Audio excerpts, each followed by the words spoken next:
सबसे पहले अपने शिव गुरु महेश्वर के चरणों में प्रणाम करती हूँ। मेरा प्रणाम स्वीकार हो। माता पार्वती के चरणों में प्रणाम करती हूँ। मेरा प्रणाम स्वीकार हो। सभी देवी देवता के चरणों में प्रणाम करती हूँ। मेरा प्रणाम स्वीकार हो। हर हर महादेव, घर घर महादेव। आप लोग के बीच में हम एक शिव गुरु का चर्चा रखने जा रहे हैं।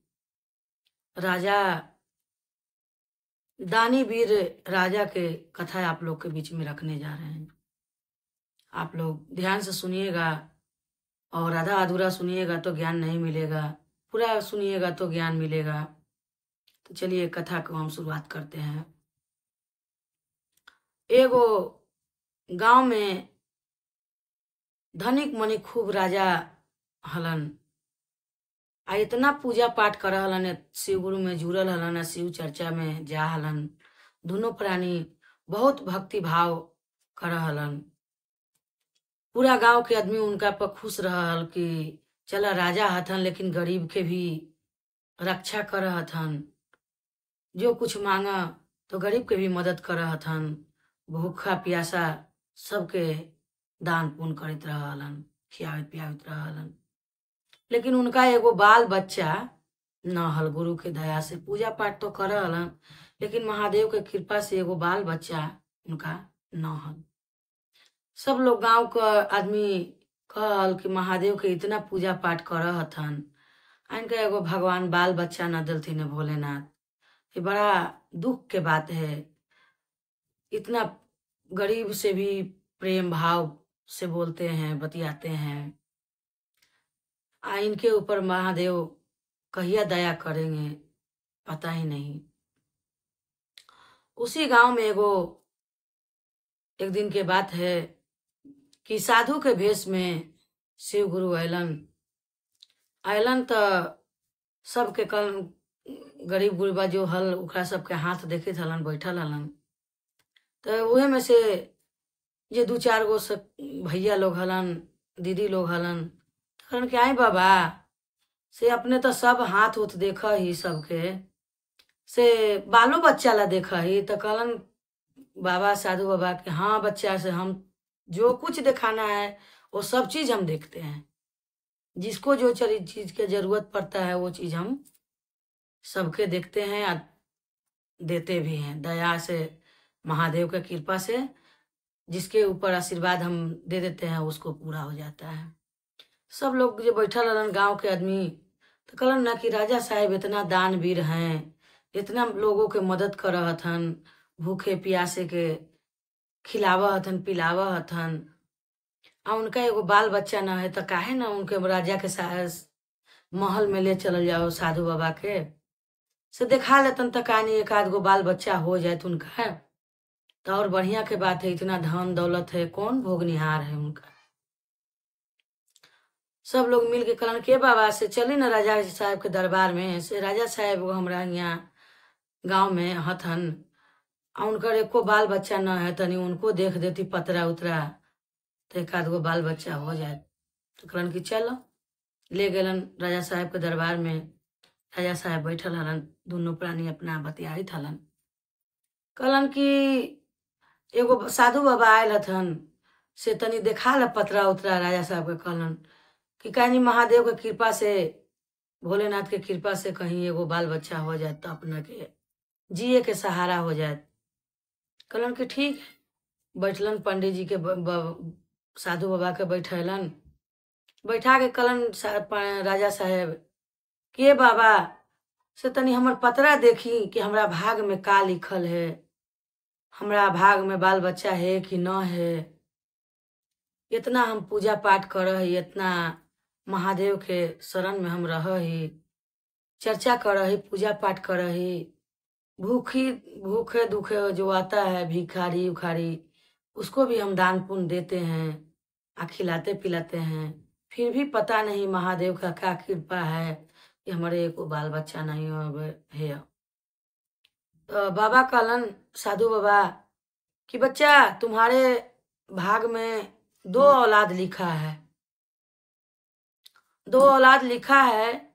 एक बेटी है, पहले तो बेटी होगा, और दूसरा में जब बेटी थोड़ा सियान हो जाएगा 18 साल के 20 साल के तब जाके तोहर एगो बेटा होगा। बेटा होत तो लेकिन बहुत परेशानी के सामना करे पड़त, मुसीबत बहुत आवत। कहले देखी गुरु भैया गुरु बहना, जिसका औलाद नहीं रहता है तो सब दुख झेलने के लिए तैयार हो जाता है माँ बाप। ऐसा औलाद का प्रेम भाव होता है। और वही औलाद जब सियान हो जाता है तो दीदी माँ बाप को नहीं कदर करता है तो बड़ा दुख होता है। जैसे राजा कहला कि कोई बात नहीं, हम सब दुख झेलने के लिए तैयार हैं साधु बाबा, लेकिन हमरा एगो औलाद चाही। काहे कि इतना धन दौलत है, के भोगत, एगो भोगने वाला तो चाही ना। कहला कि ठीक है बेटा राजा साहेब, आज के 9 महीना तोरा बेटी होत, पहले बेटी होला के बाद में तोरा बेटा होत। आ बेटा होत तो 6 दिन के होत तो तू ओकरा सगाई कर दीह, अंगूठी पहनवा के सगाई छेका छुकी बियाह ठीक कर दिया। आ 6 महीना के होत तो बियाह ओकरा कर दिया। कहला कि ठीक है। पंडित जी तो कह के चल गलन साधु बाबा। रानी के गर्भवती हो गलन, 9 महीना भेल, बेटी भेलन। बेटी धीरे धीरे धीरे धीरे सियान होए लगलन, 18 साल के हो गलन तो बेटी के बियाह दान अपना कर देलन। बियाह दान कर देलन, ओकरा बाद में फिर इनकर रानी के गर्भ ठहर गेल। फिर 9 महीना के बाद उनका बेटा भेल। जब बेटा भेल तो 6 दिन भेल तो राजा चलन अपना लड़का के लिए पता लगल कि जे शेरपुर गांव में एगो राजा के लड़की भेल है। तो उनका ही गेलन शेरपुर गांव में। आ कहलन कि राजा साहेब से तोहर बेटी जन्म लेल है, आज 6 दिन के हो गेल, तो आज हमरा बेटा से सगाई करे के पड़त। न कहूँ बियाह ठीक करम तो बियाह ठीक न होत, से हमरे बेटा से बियाह होत। दोनों के एके दिन के जन्म होल गुरु भैया गुरु बहना। तो 6वां दिने सगाई लोग कर दिलन, अंगूठी पहनावल कर दिलन। आ कहलन कि 6 महीना के जब हो जाए तो हम बारात लेके आए। तो वो जे शेरपुर वाला राजा हलन वो कहलन कि ठीक है बारात लेके आ जाइए। बारात लेके अलन, बियाह हो गेल 6 महीना के बाद। अब पंडित जी कहलन हल साधु बाबा कि जैसे जैसे लड़का सियान होए तो उसे उसे ओकरा बताइए कि तोर फलना जगह ससुराल है, फलना ससुर के नाम है, फलना लड़की के नाम है, ये सब बतावे पर तो धीरे धीरे लड़का सियान हो जाए तो धीरे धीरे ओकरा बतैले जाइए। तो वही बियाह भेल, शेरपुर बारात लेके गेलन राजा। आ बियाह करके अलन, लड़की के वहाँ छोड़ दिलन पोसे पालेला, आ लड़का के अपना यहाँ ले आके पोसे पाले लगलन। तो 10 साल के लड़का जब होल तो उनकर माए गेलन मंदिर में शिव गुरु के पूजा करे। काहे कि पुजेरी तो वही हलन, शिव गुरु के पूजा करे गेलन। शिव गुरु के पूजा करे गेलन तो पूजा करित हथन, बतैलन कि तोरा शेरपुर गांव में बेटा ससुरार हव, आ शेर सिंह तोर ससुर के नाम हव। तो अपना धीरे धीरे सब कुछ बताव हलन। आ वही दिन बतैलन कि शेरपुर तो ससुरार हव, शेर सिंह तोहर ससुर के नाम हव। आ वही दिन पूजा करलन, पूजा करके आ वही मंदिर में जे माथा ऐसे टिकलन दीदी गुरु भैया गुरु बहना, से गुरु के शरण में चल गलन, उनका मृत्यु हो गेल। 2-4 दिन बीतल, जब गेलन राजा साहेब गंगा स्नान करे तो गंगा जी में डूब के राजा भी मर गेलन। अभी बेचारा अकेले पड़ गेल। जब अकेले पड़ गेल तब कहे कि अब का करूं, कोई हमरा न है, कैसे हम जियम, कैसे रहम, का करम। ऐसे ही बेचारा बोरात वही शेरपुर वाला रास्ता धर लेलक। शेरपुर गांव में पहुंचल। आ देखी गुरु भैया गुरु बहना भगवान के लीला। जब शादी हो गल लड़कियों वाला जे हलन कुछ दिन के बाद ओहू गरीब हो गलन। इतना गरीबी हो गल कि बहन गुरु भैया गुरु बहना कि खाने के लिए एक टाइम बने तो 2 टाइम उपास रहत। हम ऐसन हो गल महल से लेके झोपड़ी में आ गलन। तो वो जे लड़की जे 10 साल के भेल हल उनकर बेटी वही रास्ता में बधार में हलन बकरी चरावित हलन। तो वही रास्ता बधार धरले वो लड़का जे हलन जाइत हलन तो भेटा गलन। तो कहलक लड़किया कि ए भाई कहाँ जाइत हो से कहाँ तोरा घर हवा कहाँ से जाइत था कहाँ घर हवा कहाँ जाए एने काहे ऐसे पागल बौराहा ऐसे बनल है। तो कहलन कि हमर माए बाबू मर गेलक आ जितना जे हल धन दौलत से सब बिला गेलक। तब कहाँ जाई हमरा कोई रखे वाला न है तो हम कहाँ जाई यही से अपना भटक रहल हिला। तो कहला कि काहे ला भटक चल हमरा ही बकरी चरई है आ हमरे ही रही है। लड़किया लिए चल गेल अपना घर है।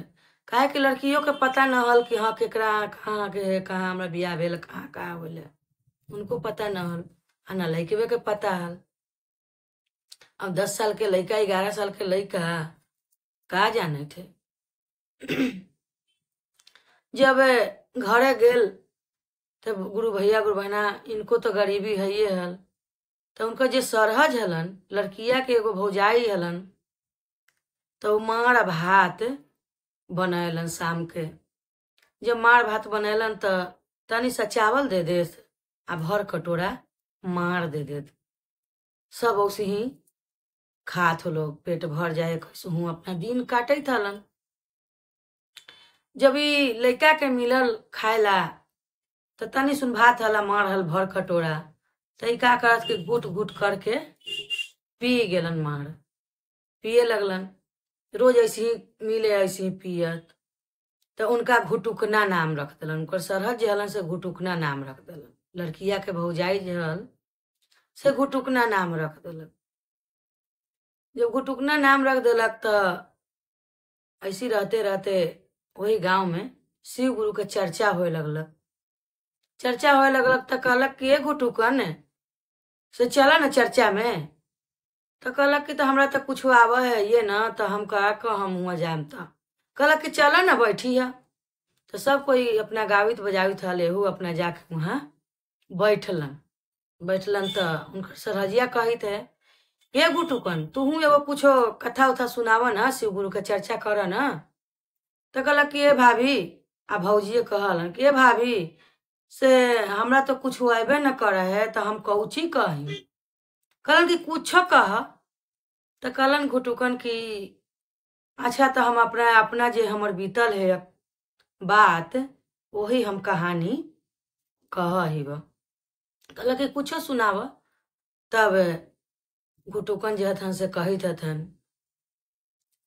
कि हाथिया जे मरल जे शिवा गुरु ओही हाथी सारावान जी की घोड़ावा जे मरल ना शिवा गुरु घोड़ा के घोड़ सारावा जी की घोड़ावानी मरल जी शिवा गुरु घोर के घोर सारावा जी की घोरवा मरल जी या माइया जे मरल जी शिवा गुरु के मंदिरवा जी की पापा जे मरल तिनना शिवा गुरु गंगा जी के तीरावा जी की पापा मरल तिनना ए शिवा गुरु गंगा जी के तीरावा जी की पापा हो मरल तिनना। वो अपन दुख जे बीतल हल जैसे जैसे ओसे ओसे वो कहत हलन तो कहलन कि आऊ आगे सुनावा। तब कहे थन फिरो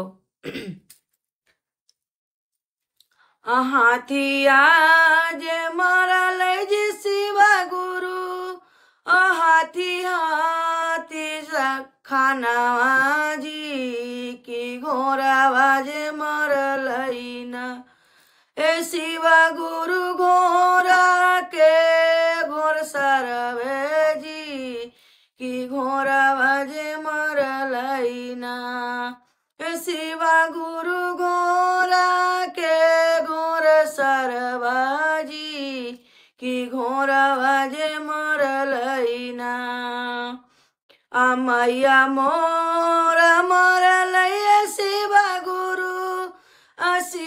गुरु मंदिरवा जी की पापा हो मरल थिन ना ए शिवा गुरु करके गंगा स्नानवा जी की पापा हो मरल थिन ना शिवा गुरु गंगा जी के तीरवे जी की पापा मरल थिन ना सब जे घरवा शिवा गुरु गेलई बिलाई हो कि धनवा हो मोराना शिवा गुरु भेलाई विधनवा हो कि धनवा हो मोराना।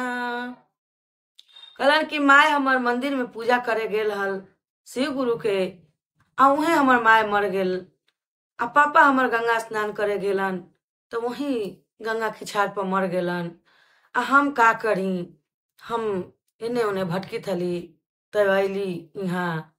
तब कही थन हमरो जे धनिया शिवा गुरु हाथिन रंग रे सिया हो हमरो सरहजिया शिवा गुरु हाथिन रंग रे सिया हो किया हो गुरु हमरो तनमवा रखलन घुटू कनौरा किया हो रामा हमरो नमवा रखलन घुटू कनौरा संजिया के देथिन शिवा गुरु अमर बात निमा कवा हो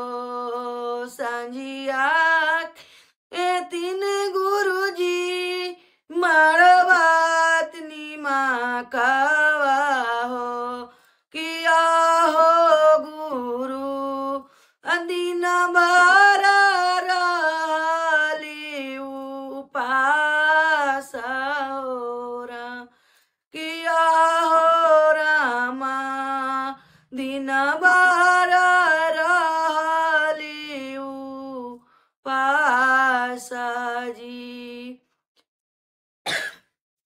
देखी अपना जो बीतल बात हल अपना बतावा हलन घुटोकन बतैलन।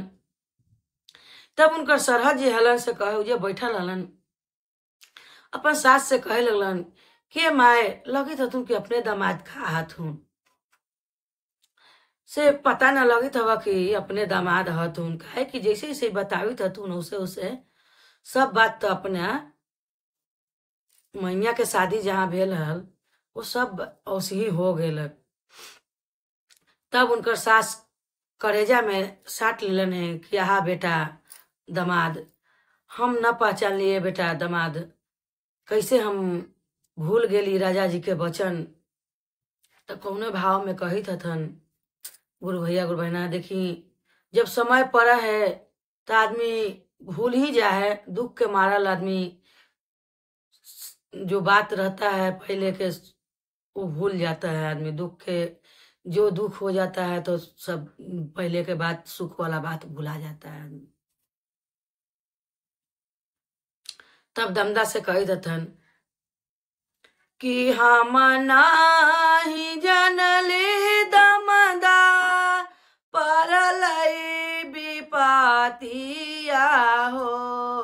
हम ना जनली हो दमदा परलई विपातिया हो।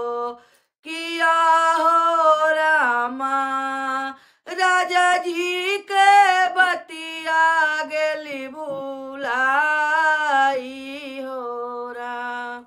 किया हो रामा राजा जी के बतिया गेली भुलाई हो राम।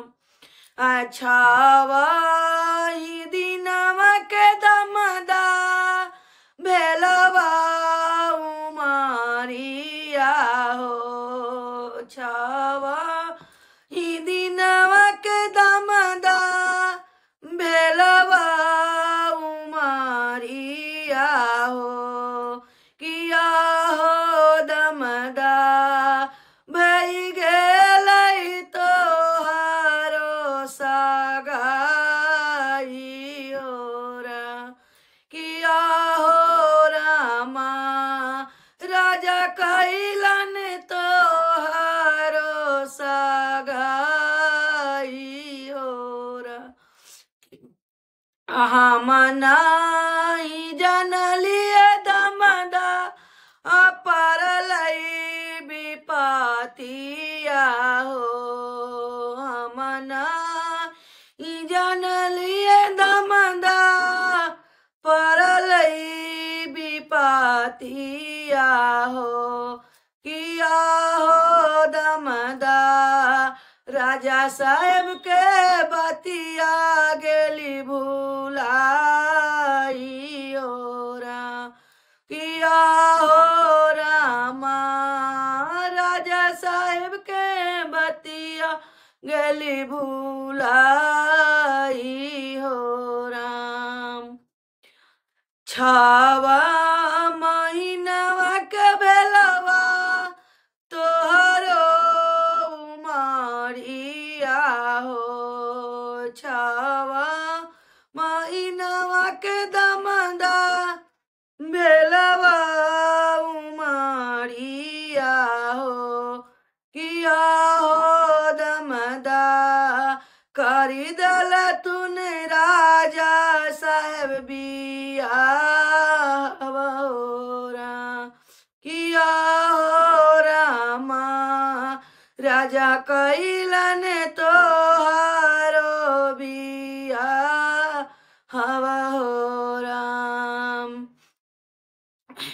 तब रानी कहित हथन लड़की के माए हथन तो बोल बाबू दमाद हमर हम न जानली कि इतना दुख तोरा पर पड़ल आ न हमरा कोई खबर मिलल आ हमरो घरे तो गरीबी आ गेलक। यही सब बात में हम भुला गेली तो कैसे करित हथन। हमरो ऊपर दमदा परलई विपातिया हो। हमरो ऊपर दमदा परलई विपातिया हो। किया हो रामा विपत्ति में गईली भुलाई हो राम।